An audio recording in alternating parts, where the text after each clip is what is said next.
شپې دوه نیمه بجې وې چې دا پر منځه لړو مخکې یو څه ټیم مخکې داسې لږ سره راغلی و خو مشکلات نه وي په پاټیم کې بس یوه ناڅاپي اوبر ډېره شوه مشکلات یې خلکو ته جوړ کړل د دولت نه د دغسې نه پر خلک نه چې د تیک بدل یار نه تاګر تاخ کی که پیر په دوبۍ کې دي که په سعودیا کې دي که په امریکا کې دي ټولې نه د غوښتنه دو هر سړی په دال یار تیر چې هر سړی په دا کې کوشش وکړي همکاري وکړي خیا وکړي نو دا د یوه کل د پوره باید پوته یا نشي دا زر تر زره باید دی بورینه په مخ بیتلی شي که نه د دولت نه د دغسې نه پر نه مو دا غوښتنه دو خلک ډېر په تکلیف شوي دي که نظامیون دي که دغسې خلک دي ترنزیټي لیار دو که نه یس خو لیارې باندې خو دا لیار خلوصه شي مثال بیا خلکو ته ډېر مشکلات دي ډېر تکلیف ته ډېر به په مزاحمت وي باید دا چارې په مخ لوړې شي ډېر زر تر زر که څنګه چې تاسو وینئ دا هغه د ګربز ولسوالۍ هغه ترنزیټي لار ده چې په دې باندې ډېر شمېر موټر تګ او راتګ کوي بلکې هغه د ګربز ولسوالۍ دپاره خو صرف په پاس پل چې د غام کپي ده دغه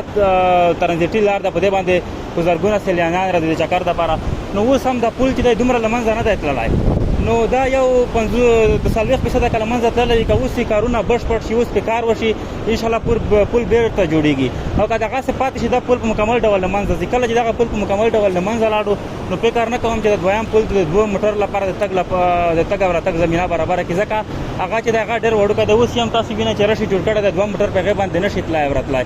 نو مهمه خبره دغه ده چې په ټولو هغه مسؤلینو باندې په هغه کسانو باندې چې په دوی پورې رد لري غږ کوو چې دغه پل چارې د زر تر زره په دې باندې د کار شروع کړي او د ګربزو د ځوانانو په نمایندګۍ باندې موږ د دوی سره ولاړ یو هغه که ځاني وي که مالي وي هغه مرسته کې موږ خپل ځانونه نه درېږو خو چې د پل چارې زر تر زره روانې شي او په دې باندې کار وشي یوازې دا پل نه ده د شمال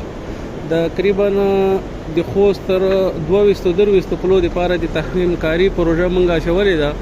چې د دې څنګه اوسي ترمیم اوسي هغه پروژه هم الحمدلله را منظوره سوې ده داسې په خوست کې طبعا سیلابونه او بارانونه ډېر وي نو دغه کومه ستونزه چې پیښه سوې ده سهار وختي مو د وزارت سره رابطه کړې ده وزارت او ولایت مقامو په جریان کې کړي دي د دې سروې او براور ده دا دپاره ټیم راځي ډېر زر به راسي انشاءالله نو د دې نه به په ښه شکل او په ښه ډول باندې معیاري به انشاءالله ترمیم او بیرته به جوړ کړو خلکو ولسونو دپاره به ګټې ته څنګه سي اماده سي انشاءالله دا سړک د دومې کټګورۍ سړک د تقریبا تر 14,000 نه تر 21,000 پورې په دغه چې دغه کوم د سرحدي مشکلات نو په دغه لاره باندې څنګه ده موټر ربط آمد کوي نو به هر حال معیاري پل ده او معیاري سړک ده ډیره ګڼه ګوڼه په دې باندې نو ځکه موږ هم ډېر ورته متوجه اوسو ډېر زر د دې څنګه سي تحکیم کاري اوسي او د دې ډیزاین برابر د سروې اوسي په وخت باندې وزارت سره شریک سي خو موږ ته وزارت د اوس په همدې ساعت اطمینان راکړي چې موږ څنګه ده خپل ټیم درلیږو تخنیکي ټیم او انشاءالله بیرته به د ولسونو په مخه باندې همدا پل ګټې اخیستنې ته ډېر زر چې دغه اوبه کمیږي موږ به تیار او آماده کړو انشاءالله الرحمن